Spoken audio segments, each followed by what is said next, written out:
Eu compartilhei na parte da manhã sobre um texto que está em Salmos capítulo 133, versículo 1, 2 e 3. Mesmo assentado, mas reverente ao Deus da palavra, está escrito assim: ó, como é bom e agradável viverem unidos os irmãos, ou seja, viverem em unidade os irmãos.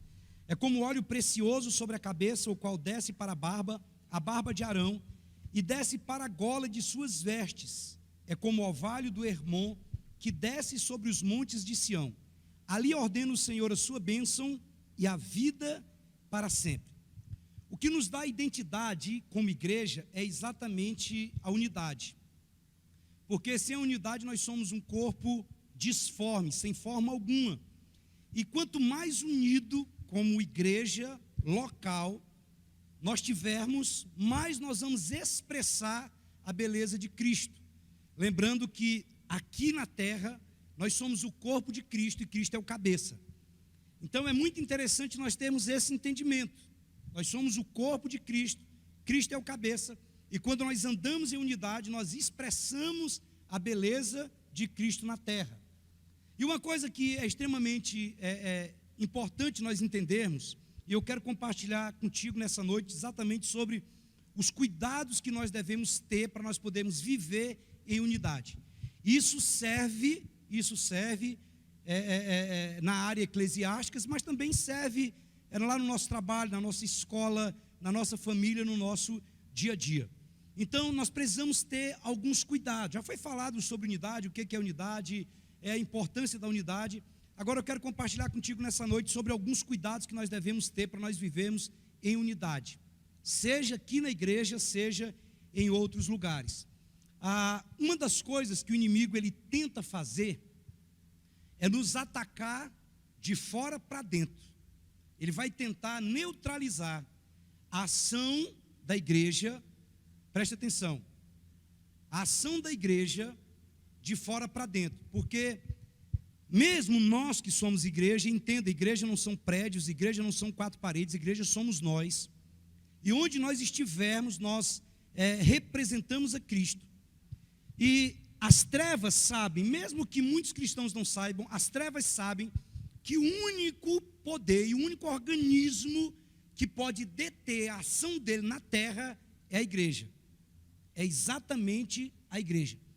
Quando é dado um decreto e um juízo sobre Sodoma e Gomorra, Abraão tentando livrar o seu sobrinho Ló, ele diz para Deus: Deus, se houver 50 justos, o Senhor poupa a cidade.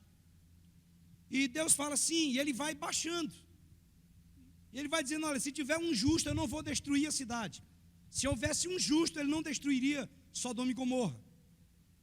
Agora preste atenção, a Bíblia fala que a razão de tudo ainda não ter acabado nesse planeta é exatamente por causa da presença da igreja. É a igreja. É porque a igreja tem uma missão de levar o evangelho a toda criatura. E isso detém essa ação desesperadora das trevas. Então Satanás ele vai tentar destruir esse poder, o único poder na terra que pode parar as suas obras. Então, como ele não consegue isso de fora para dentro? Por quê? Porque já foi dado um decreto pelo próprio Jesus sobre nós. E o decreto é que as portas do inferno não prevalecerão contra a igreja. Então, não tem como o inferno prevalecer contra a igreja, não tem como as trevas prevalecer contra a igreja. Então, se ele não pode destruir ela de fora para dentro, então ele vai tentar destruir ela de dentro para fora. E uma das formas de destruição de dentro para fora é exatamente quebrando com todo espírito de unidade que possa existir no corpo de Cristo. E se você pegar o princípio lá da Torre de Babel, que é um princípio inverso, mas eles estavam tão juntos, tão coesos no propósito que eles tinham, que o próprio Deus disse: olha, não existe mais nada que possa impedir o propósito deles.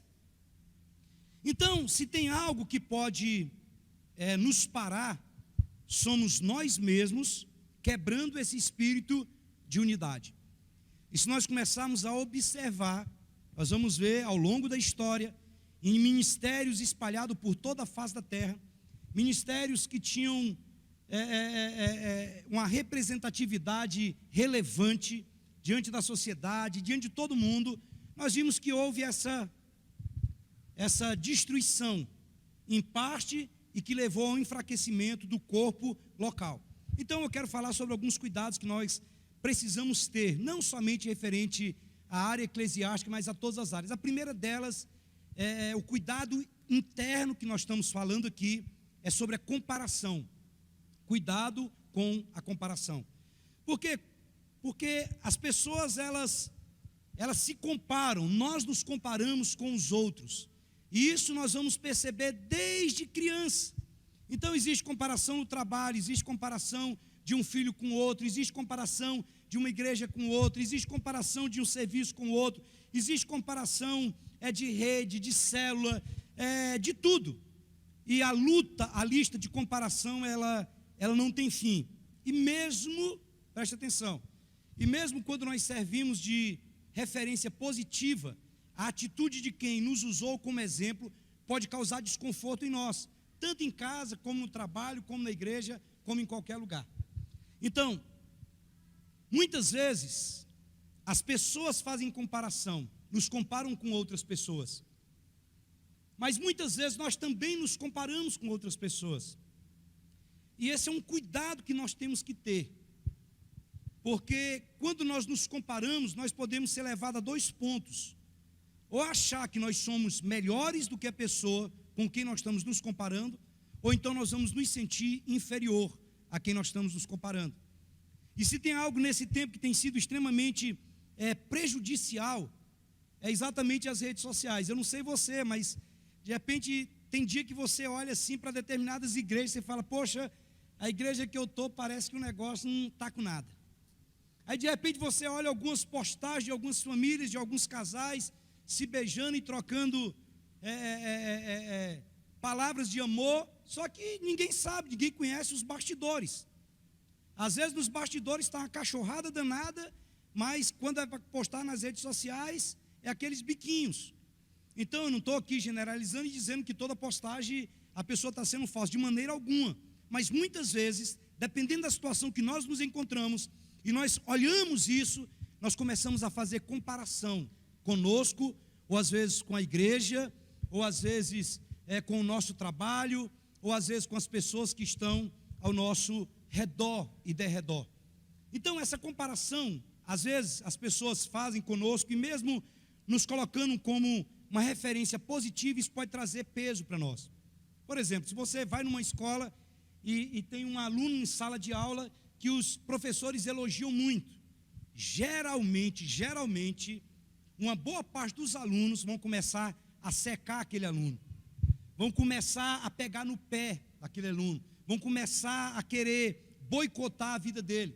No trabalho do mesmo jeito, se um patrão chega e começa a elogiar demais um funcionário, isso começa a colocar ele como exemplo, geralmente vai aparecer muitos, e geralmente é a maioria, que vão antipatizar aquela pessoa e começar a chamar ele de puxa-saco, começar também a boicotá-lo. Então, o maior dano acontece não somente quando os outros fazem comparação, mas quando nós fazemos comparação.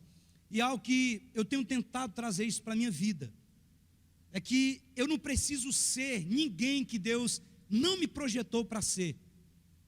E que as conquistas dos outros são conquistas dos outros. E às vezes quando nós ficamos comparando, nós falamos, poxa, mas aquele cara tem a mesma idade que eu e já tem isso. Aquela pessoa tem a mesma idade que eu e já está casada, ou já tem carro, ou já passou num concurso. Deixa eu te dizer uma coisa, olha, fracasso total é ter sucesso nas coisas que Deus não aprovou para nós. Tem coisas que podem ser muito boas para o Zé, mas não é boa para o João. Se não é aquilo que Deus tem, não adianta ficar insistindo. E às vezes nós ficamos fazendo essas comparações, e essas comparações elas travam as nossas vidas. E quando nós observamos, nós vamos ver que esse espírito, essa semente de comparação, ela destrói família, ela destrói empresa, ela destrói time de futebol, ela destrói igreja, destrói ministério, ela arrebenta com propósito. Por quê? Porque quase sempre a comparação ela é tendenciosa ao erro. Então a comparação ela é mundana. Presta atenção. Ah, pastor, então quer dizer que nós não podemos olhar ninguém para se comparar com ela? Tem que ter uma mente muito bem tratada e um coração muito bem trabalhado para você não se sentir inferior ou superior. Porque o nosso referencial é Cristo. Em todas as áreas, quem é o nosso maior referencial é exatamente o Senhor Jesus.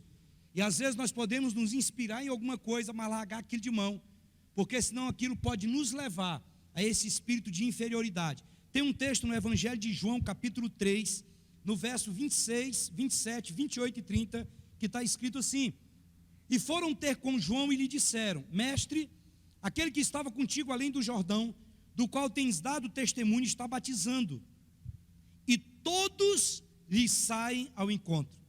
Respondeu João: o homem não pode receber coisa alguma se do céu não lhe for dada. Vós mesmos sois testemunhas do que vos disse. Eu não sou o Cristo, mas eu fui enviado como seu precursor. Verso 30, convém que ele cresça e que eu diminua. Então nós vemos aqui nesse texto que os discípulos, eles tentaram colocar no coração de Jesus, no coração, de João Batista, uma semente de comparação. E João Batista, com sabedoria, ele responde para eles, para os seus discípulos, que ele não era o Cristo. E no verso 30 ele ainda diz: olha, convém que ele cresça e que eu diminua. Então João Batista, ele só não guardou essa semente de comparação, exatamente porque ele sabia o que era que Deus tinha para ele, qual era o propósito de Deus na vida dele, qual era a participação dele no corpo de Cristo. Uma pessoa mandou um negócio muito jóia essa semana, no grupo do ICNG, e ela falou a respeito de um aluno que não tinha tantas qualificações, se eu não me engano, para participar de alguma coisa, que ia ter de uma apresentação. Aí a professora chega nele e diz assim para ele, fala assim: olha, você foi escolhido para ficar na plateia batendo palmas. E o menino chegou em casa, sabe, com tudo, com todo o gás, e a mãe estava muito preocupada, porque sabia que naquela área ele não era tão bom. Escute, se o chamado dele é bater palma, ele vai fazer o melhor. Nem todo mundo é chamado para pregar, nem todo mundo é chamado para dirigir louvor, nem todo mundo é chamado para isso ou para aquilo, mas todos nós temos dons dados da parte de Deus, e às vezes nós ficamos fazendo o nosso, preste atenção, às vezes existem algumas pessoas que elas aparecem mais do que outras, porque elas estão na frente, mas na eternidade, aquele que vai dar o nosso galardão, ele sabe exatamente qual que é a nossa função e como nós estamos exercendo a nossa função. Então escute, é muito importante termos esse entendimento. Nós precisamos cumprir com todo o propósito de Deus e com todo o chamado de Deus na nossa vida.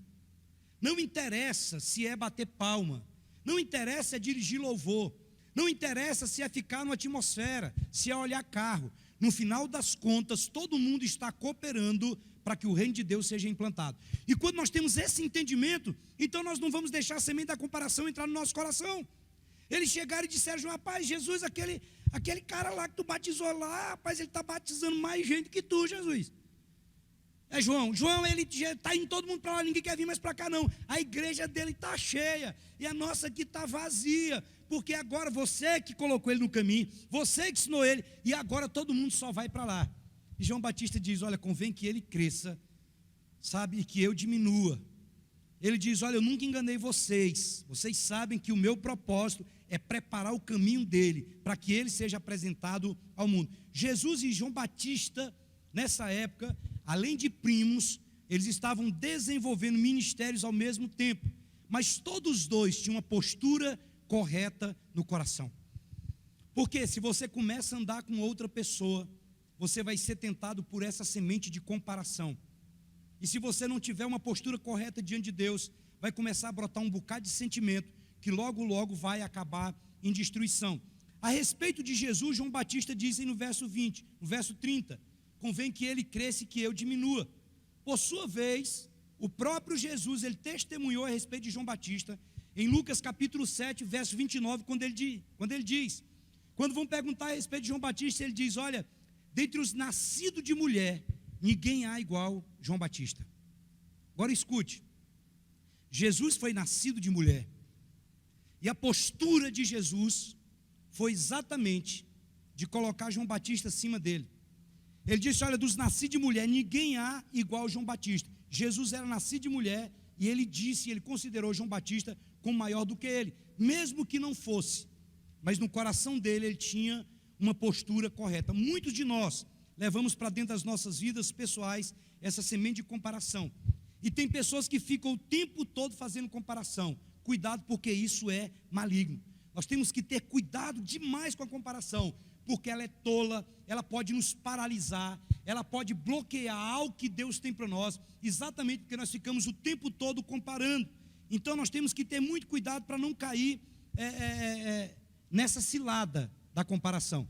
Nós vemos isso dentro de ministério, quando as pessoas começam a comparar um líder com outro, às vezes quando alguém fica com ciúme de outro, ou quando alguém recebe a oportunidade mais do que o outro, ou às vezes a pessoa chegou, não tem nem tanto tempo, aí o que tem mais tempo diz, olha, o cara chegou agora, a poeira nem sentou e o cara já está lá na frente, ou então o cara já quer ir na janela. Preste atenção, o que é seu. Se esse conceito vale no mundo, quanto mais diante do justo juiz. O Senhor é fiel, meu irmão, o Senhor é fiel. Então não se preocupe, vá para o secreto e cresça no secreto, e pode ter certeza que Deus vai trazer a público tudo aquilo que você tem gerado com Ele. Então nós temos que ter cuidado. Isso no casamento é do mesmo jeito. Quantas vezes que as pessoas ficam falando no casamento, você parece demais, você está do jeito da sua mãe, ou você está do jeito do seu pai, ou você está do jeito do fulano, ou você está do jeito do ciclano, e isso vai gerando um ambiente, um clima muito ruim. Versículo 27, João Batista, ele percebe o coração dos discípulos, porque ele respondeu, ele disse, olha, o homem não pode receber coisa alguma, se do céu não lhe foi dado. Se você já se comparou a alguém, ou se você já foi alvo de comparação, você já teve um desses dois sentimentos, ou de se achar inferior, ou de se achar melhor. Nós vamos ser honestos, todos nós temos momentos nas nossas vidas que nós somos confrontados com essa tentação. Mas há uma situação também, no primeiro livro de Samuel, capítulo 18, versículos 6 e 8, que existe uma postura diferente da de João Batista e da de Jesus.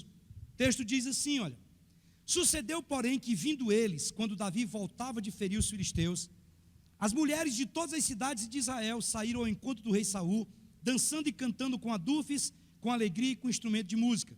E as mulheres dançando e cantando se respondiam umas às outras. Umas cantavam e as outras respondiam, dizendo, Saul feriu aos seus milhares.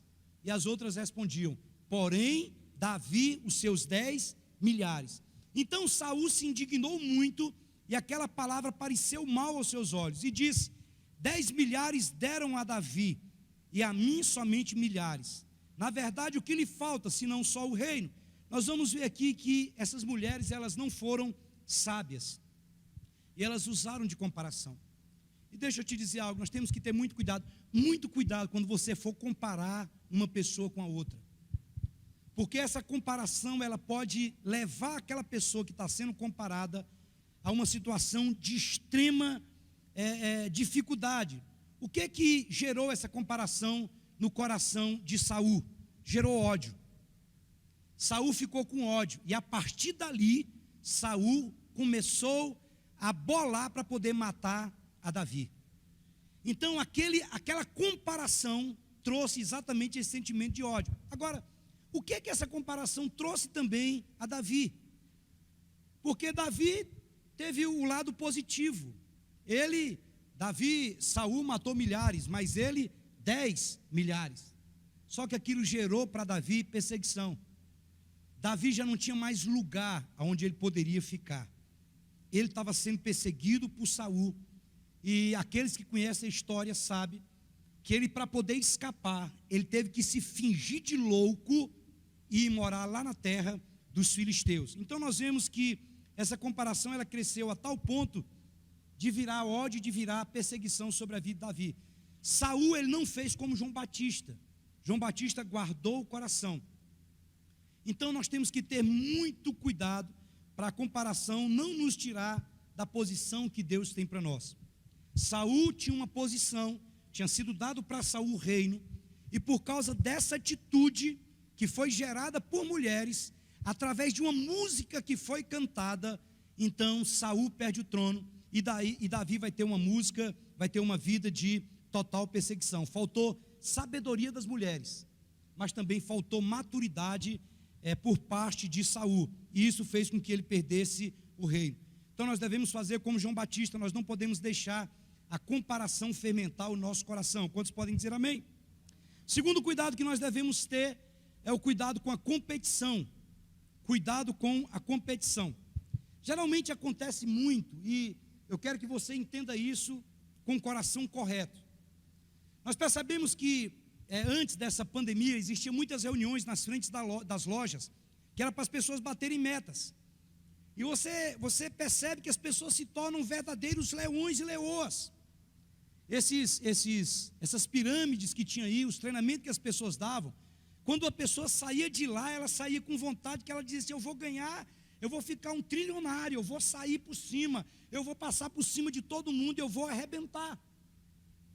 Então, desde criança nós vamos escutar sempre uma frase, que o importante não é vencer, o importante é o quê? É competir. E nós começamos a trazer isso para dentro da nossa vida. Isso parece muito bonito, mas no fundo, ela tem algo que instiga dentro de nós o velho homem. Não existe comparação santa, não existe competição santa. E a competição, na maioria das vezes, ela é maligna. Eu lembro quando eu jogava futebol, eu ia treinar, e daqui lá para o local onde eu treinava, na Vila Olímpica, acho que deve dar em torno de uns 20 quilômetros, eu não sei bem, lá no bairro Santa Luzia, lá para baixo, e eu ia de bicicleta. Eu lembro que às vezes eu ia treinar e passava alguém de mobilete perto de mim, e quando ele passava de mobilete, eu falava: mas rapaz, esse cara não vai passar de mobilete não, meu amigo. E eu botava no 12 mesmo, no 12, competindo com a mobilete. Aí depois de um tempo eu comprei uma, que eu não chamava de mobilete, eu chamava de sofrilete, porque eu ia, ela me levava na ida e eu trazia ela na volta nas costas. Só que quando eu estava nessa sofrilete, pastor André, aí se passasse alguém numa moto, eu queria competir com ele na moto. Eu falava: mas rapaz, essa motinha aí, essa 125 não vai passar por mim não. E nós percebemos isso, irmãos. Isso foi gerado dentro de nós, sabe? E se nós tivermos muito cuidado, muita maturidade, tem um aspecto saudável, mas na maioria das vezes, quantas vezes nós estamos nas estradas aí, e o cara está bem devagar aqui, ó. Aí quando você chega perto para ultrapassar, o cara acelera e não te deixa passar. Então nós vamos ver o tempo todo a briga, competição, vacina, não vacina, porque vai fazer isso, não vai fazer aquilo, é o tempo todo competição, é o tempo todo um querendo ganhar do outro, e a pessoa perde a paz de viver aquilo que Deus tem para ela. Olha o que diz esse texto do Evangelho de João, capítulo 4, do verso 1 ao 4, diz assim: e quando o Senhor entendeu que os fariseus tinham ouvido que Jesus fazia e batizava mais discípulos do que João, ainda que Jesus mesmo não batizava mais os seus discípulos, ele deixou a Judeia e foi outra vez para Galileia, e era necessário lhe passar por Samaria. Os fariseus aqui, eles queriam gerar um ambiente de competição aqui. E entenda isso. Muitas vezes a pessoa quer disfarçar dizendo que é uma competição santa, que é uma competição saudável, mas somente a pessoa e Deus sabe qual é a semente que está dentro do coração. Quando Jesus foi questionado, a atitude dele respondeu o que deve ser feito. Jesus, ele simplesmente saiu de onde ele estava e ele foi para onde? Ele foi para Galileia. Em outras palavras, Jesus não entrou na pilha dos fariseus. E muitas vezes nós vamos perceber, e nós já testemunhamos isso, que até morte existe por causa de competições tolas e competições malignas. Tem um texto no Evangelho de Lucas, capítulo 22, do verso 24 ao 27, que está escrito assim: e houve também entre eles contenda sobre qual deles parecia ser o maior. E ele lhes disse: os reis dos gentios dominam sobre eles, e os que têm autoridade sobre eles são chamados benfeitores. Mas não serei vós assim. Antes o maior entre vós seja como o menor, e quem governa como quem serve. Pois qual é maior, quem está à mesa ou quem serve? Porventura não é quem está à mesa? Eu, porém, entre vós sou aquele que serve. Então Jesus, ele está dizendo aqui, houve uma contenda muito grande, mas ele está dizendo aqui, olha, quem quer ser o maior, tem que ser exatamente o quê? Tem que ser aquele que serve. Jesus estava dizendo, você quer ser grande, então você tem que aprender a servir e não a competir. E nós temos que ter cuidado, porque até mesmo quando nós estamos servindo, nós podemos, se não tivermos cuidado, querer competir, querer ser melhor do que os outros. E tudo que manda isso vai ser exatamente a motivação do nosso coração. Terceira coisa que nós vamos ter cuidado demais, cuidado com a comparação, cuidado com a competição e cuidado com a contenda. Evangelho de Marcos, capítulo 2, versículo 14 ao 17, o texto diz assim, olha: e passando, viu Levi, filho de Alfeu, sentado na alfândega, e disse-lhe, segue-me, e levantando-se o seguiu. E aconteceu que, estando sentado à mesa na casa deste, também estavam sentados à mesa com Jesus e seus discípulos, muitos publicanos e pecadores, porque eram muitos e o tinham seguido. E os escribas e fariseus, vendo-o comer com os publicanos e pecadores, disseram aos seus discípulos, por que come e bebe ele com publicanos e pecadores? E Jesus, tendo ouvido isso, disse-lhes, os sãos não necessitam de médico, mas sim os que estão doentes. Eu não vim chamar os justos, mas vim chamar os pecadores ao arrependimento. Nós vemos que os fariseus, eles falaram aos discípulos de Jesus, exatamente para liberar sobre eles um espírito de contenda contra a vida de Jesus. Eles queriam fermentar o coração dos discípulos contra Jesus. Eles estavam instigando, e muitas vezes também, se nós não tivermos cuidado, acontece no nosso meio, acontece na igreja e acontece em outros lugares. A Bíblia diz que se nós temos alguma coisa contra alguém, o que nós devemos fazer é ir lá e resolver com aquela pessoa. Porque muitas vezes alguém que está ferido com alguém, por alguma coisa que falou, ela começa a espalhar contenda no meio da igreja, e isso quebra a unidade. A coisa mais madura a ser feita é procurar a pessoa e resolver com a pessoa.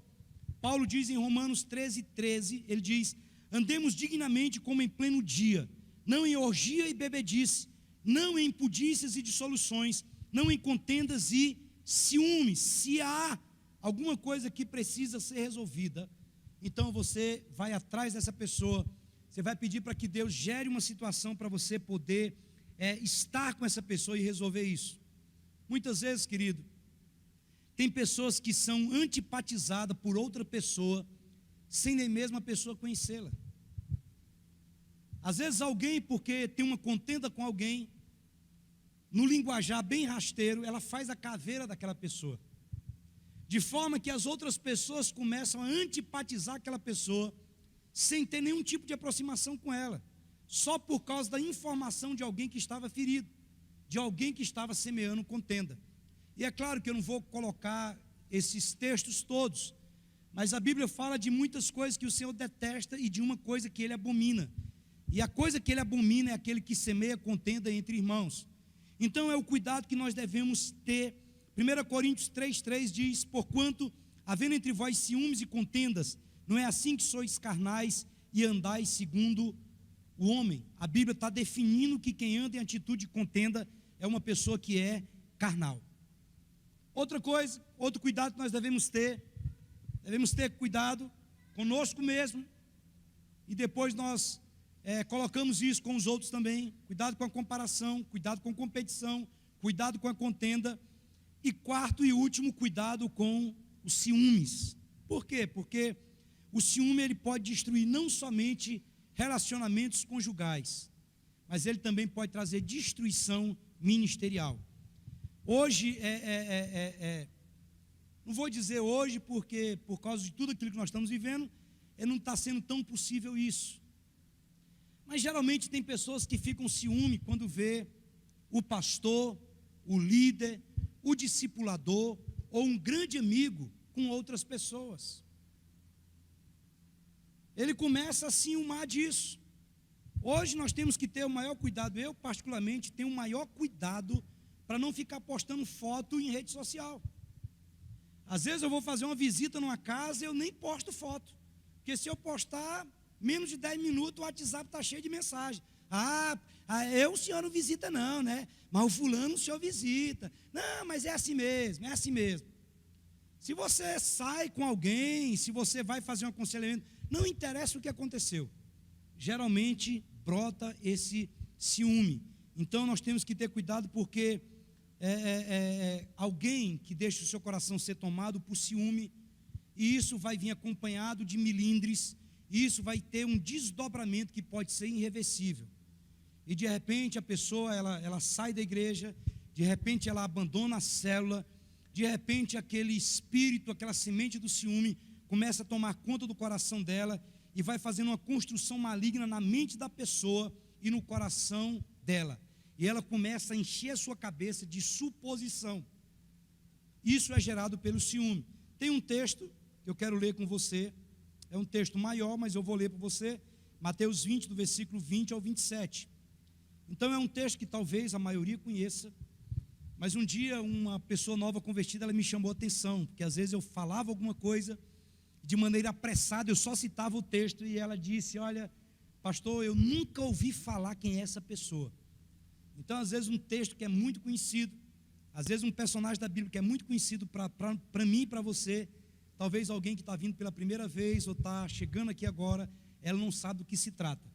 Então esse texto aqui de Mateus, capítulo 20, que nós vamos ler, Mateus 20, ele vai falar exatamente sobre essa postura de ciúmes.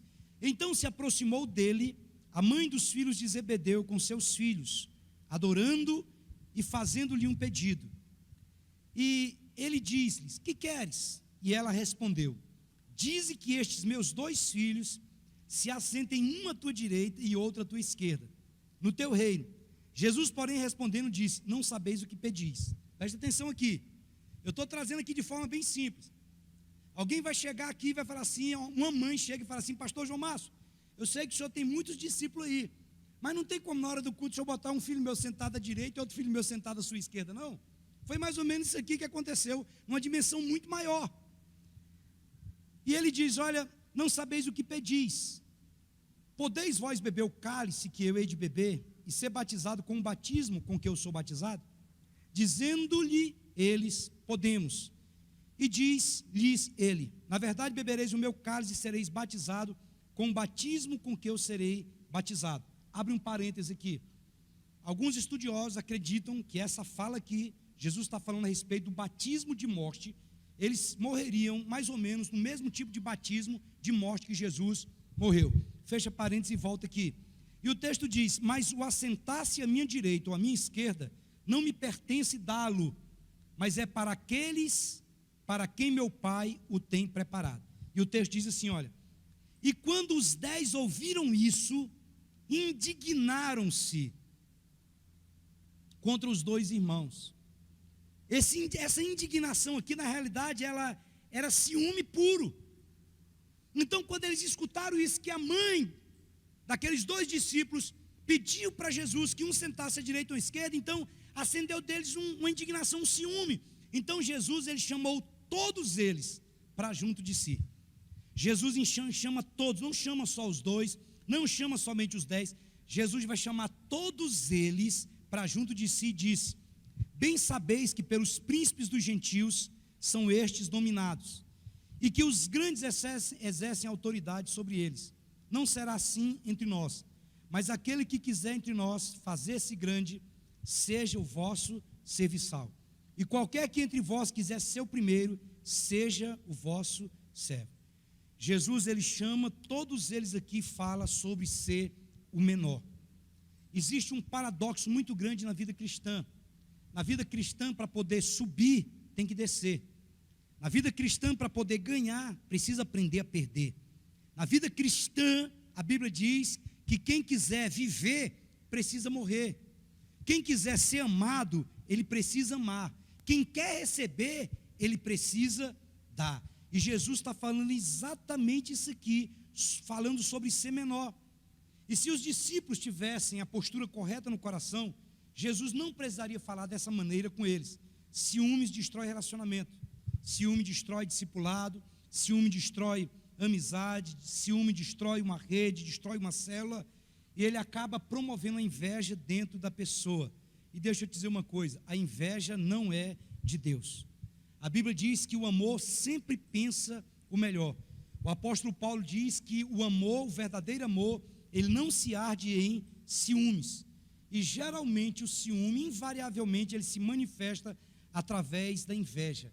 E é muito difícil separar isso, ciúme de inveja.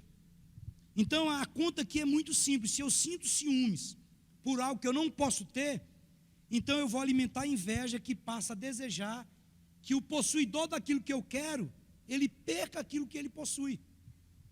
E quantas vezes, querido, que nós não verbalizamos, mas muitas vezes nós estamos torcendo para algumas pessoas quebrarem a cara, só para nós dizermos que nós estávamos certos e que aquela pessoa ela estava errada. Existe uma situação na Bíblia em que duas mulheres estão disputando uma criança. Está lá no livro de 1 Reis, no capítulo 3. E as duas mulheres, cada uma tem um filho, e uma dorme sobre o seu filho e mata. E quando ela acorda, ela vê o filho morto, e ela vai e pega o outro filho da outra. E diz, olha, esse aqui é meu filho. A outra, não, esse aqui é o meu, o seu morreu ontem. Não, então vamos levar diante do rei. E eles chegam diante de Salomão. E Salomão diz o seguinte, olha, já que cada uma está dizendo que é sua e não tem como provar, então vamos fazer o seguinte, vamos cortar a criança no meio. Aí no livro de 1 Reis, no capítulo 3, versículo 26, a mulher que o filho tinha morrido, diz assim, nem meu, nem seu, seja o quê? Seja dividido. E imediatamente Salomão sabia que ela não era a mãe da criança, porque a mãe da criança disse, pode deixar ela ficar com o bebê. Então geralmente o ciúme, ele alimenta esse sentimento de inveja, e a inveja é mais ou menos isso, nem meu e nem seu. Fica claro que o ciúme e a inveja tinham tomado aquela mulher a agir daquela maneira. 1 Coríntios 3:3, o apóstolo Paulo diz, porquanto, havendo entre vós ciúmes e contendas, não é assim que sois carnais e andais segundo o homem? Ele faz uma pergunta. Então nós precisamos preservar a unidade na nossa vida, onde nós estivermos. Quando depender de nós, nós devemos ter paz com todos os homens. E aqui eu citei 4 cuidados que nós devemos ter, mas tem tantos outros cuidados que nós poderíamos acrescentar aqui. Para manter a unidade, nós podemos e devemos ter cuidado com a gratidão. Por quê? Porque o oposto de gratidão é ingratidão. Às vezes nós tomamos decisões e nós quebramos com a unidade por causa de um acontecimento, e nós esquecemos da história de uma vida. Uma vez vieram falar a respeito de uma pessoa comigo, porque a pessoa tinha errado. Eu disse para a pessoa, olha, eu não vou agora dar uma sentença para essa pessoa por aquilo que ela fez, porque ela tem um histórico de muitos e muitos anos andando em retidão e servindo ao Senhor. Então nós temos que ter cuidado com a ingratidão, porque às vezes a ingratidão por um momento, ela quebra coisas que foram construídas por muito tempo. Outro cuidado que nós devemos ter é com o espírito independente.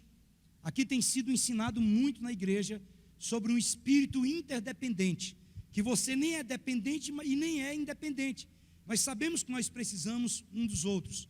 Por quê? Porque se nós não ouvirmos a voz que está sendo trazida de cima, e cada um quiser agir do seu jeito, então visão mais visão é igual a divisão. Então nós não podemos ter esse espírito independente. Não quer dizer que nós não possamos fazer coisas que Deus nos manda fazer, dons que... Não, eu estou falando às vezes de fazer coisas que está fora daquilo que tem sido determinado pelo Senhor, na direção de um trabalho, na direção de um serviço, na direção ministerial. Pessoas começam a agir separadamente. Por exemplo, uma vez, essa pessoa não está mais conosco, uma vez o pastor João Márcio deu um aviso que, a respeito de determinada situação, E quando nós saímos aqui fora, eu vi uma pessoa chamando as pessoas da célula dele, dizendo assim, não vamos mexer com esse negócio do pastor João Márcio, não. Nós vamos fazer do nosso jeito. É desse jeito. E eu cheguei na hora e falei, meu filho, você está agindo de maneira errada. Isso é espírito de independência. Outra coisa que atrapalha demais é um coração ofendido. Para preservar a unidade, é preciso tratar o nosso coração e nunca permitir que o nosso coração fique ofendido. Uma das principais iscas do diabo é exatamente a ofensa. Tem um livro do John Bevere que fala a respeito disso, a isca de Satanás. Uma pessoa, quando ela está ofendida, o diabo começa, pastor João Márcio fala sobre aquele negocinho que monta, Laís, como é que é o nome? Quebra-cabeça maligno. Está rindo, né, pastora Tati? É a idade. De repente vem muita coisa na cabeça. O quebra-cabeça. Às vezes o coração ofendido, o diabo vai dar um jeito de montar o quebra-cabeça. Aí ele está ofendido com o pastor João Márcio. Aí o pastor João Márcio, ele está muito apressado, atarefado, passa perto dele e não cumprimenta. E ele fala, olha aí, está vendo? Não estou falando aí. Aí ele vai lá, pega outra peça do quebra-cabeça e monta. Aí chega lá na frente, há um outro engano. Aí ele diz, rapaz, está vendo? Não tem jeito não, moço. O negócio aqui já acabou, já deu, já é o que era para dar. Ele vai lá e coloca. No final das contas tem um quebra-cabeça montado. Isso na empresa, isso no trabalho, isso na célula, isso na rede, isso na igreja, em todo lugar. Nós temos que ter cuidado para que não tenhamos um coração ofendido. Outra coisa que atrapalha muito, nós temos que ter cuidado. Renato, pode vir, porque senão eu vou pregar de novo. É com a insatisfação. Deixa eu dizer algo para você. Se você entrar aqui dentro e começar a olhar as coisas que precisam ser arrumadas aqui dentro, você vai ficar insatisfeito. Se você começar a dizer, poxa, mas nós mandamos arrumar esse climatizador aí e não está resfriando, está só soprando, aí você vai ficar insatisfeito. Você começar a dizer, não, mas tem que fazer isso, tem que fazer aquilo, você vai ficar insatisfeito. Escute, se você entrar dentro da casa de alguém e começar a olhar as coisas ruins e os defeitos que tem lá dentro, então você vai ficar insatisfeito. Você pode pegar o melhor amigo. Eu tenho uma pessoa que é muito amiga, muito próximo, amigo mesmo, chegado. Mas chegou uma época na minha vida que eu comecei a olhar os defeitos dele. E, irmãos, tudo que ele fazia me irritava. Se ele falava, me irritava. Se ele mexia com o negócio, me irritava. Eu comecei a perceber que eu estava olhando para ele, procurando defeito, procurando aonde pegar. A insatisfação, ela quebra com a unidade em qualquer lugar. Outro cuidado que nós temos que ter é com o espírito crítico. Irmãos, quando nós começamos a criticar tudo é motivo de crítica. Eu não concordo com isso, eu não concordo com aquilo, eu não concordo com assado, e eu não concordo. Então você começa a liberar esse espírito crítico o tempo todo. Escute, o coração, ele não recebe de Deus quando nosso coração está fechado. Para receber de Deus, nós temos que estar com o coração totalmente aberto. Pastor, você está dizendo que a gente nunca pode fazer uma crítica construtiva? Deixa eu te dizer, a maioria das pessoas que chegam no negócio, olha, minha crítica é construtiva. Não. A crítica construtiva que eu acredito é alguém que está pegado com você na enxada. Alguém que está ali contigo, não importa o que aconteça, ele está junto com você lá e ele está fazendo com você. E geralmente, quando você dirige uma crítica a alguém que ele sabe que você está junto com ela, você pode falar o que quiser que a pessoa vai aceitar. Ela pode não fazer, mas ela não vai ficar magoada, porque ela sabe que você não está querendo simplesmente criticar por criticar, mas você tem preocupação que alguma coisa melhore. Então nós temos que ter muito cuidado com isso. Eu quero concluir com esse texto de Filipenses capítulo 2, verso 1 e 2, que diz assim: se há, pois, alguma exortação em Cristo, alguma consolação de amor, alguma comunhão do Espírito, se há entranhados afetos e misericórdias, completai a minha alegria, de modo que penseis a mesma coisa, tenhais o mesmo amor, e sejais unidos de alma, tendo o mesmo sentimento. Unidade. Ah, pastor, mas eu não posso discordar. O senhor é de direita, eu sou de esquerda. O senhor é da frente, eu sou de trás. Estou falando disso, não está de doido não. Um dos slogans da nossa igreja é: nas coisas essenciais, o quê? Nas coisas essenciais, unidade. E nas não essenciais, liberdade. E em todas as coisas, o amor. Então, existem situações que não tem como abrir para a democracia. Tem que haver unidade, porque senão vai arrebentar. Jesus disse que uma casa dividida contra si mesmo não subsiste. Um reino dividido contra si mesmo, ele não subsiste. E às vezes alguém que está numa posição de liderança, ele tem que tomar uma decisão que talvez não seja mais acertada, mas talvez seja menos doída. Mas nas coisas essenciais, unidade. Nas não essenciais, o quê? Liberdade. E em todas as coisas, o amor. O texto diz, olha, completai a minha alegria de modo que penseis a mesma coisa, tenhais o mesmo amor, sejais unidos de alma e tende o mesmo sentimento. Nós somos uma igreja e participamos de um único objetivo, e nenhum de nós pode estar aqui para servir os seus próprios interesses. Presta atenção, o bem-estar individual, ele não é mais importante do que o bem-estar coletivo. E quando nós vamos fazer alguma coisa, se nós estamos numa comunidade, nós não podemos procurar somente aquilo que é melhor para nós, mas o que vai ser melhor para todo mundo. E ele está dizendo, olha, seja unido. E qual que é o nosso propósito como igreja? É sermos uma igreja viva e saudável. Uma igreja que expresse a Cristo no nosso bairro, na nossa cidade, no nosso país e no mundo, aonde nós estivermos. Nosso propósito como igreja é exatamente esse. Nós vamos tocar a nossa geração e nós vamos cumprir com o propósito de Deus nas nossas vidas como igreja de Cristo da Fama. Quantos podem dizer amém? Se coloque de pé, vamos orar.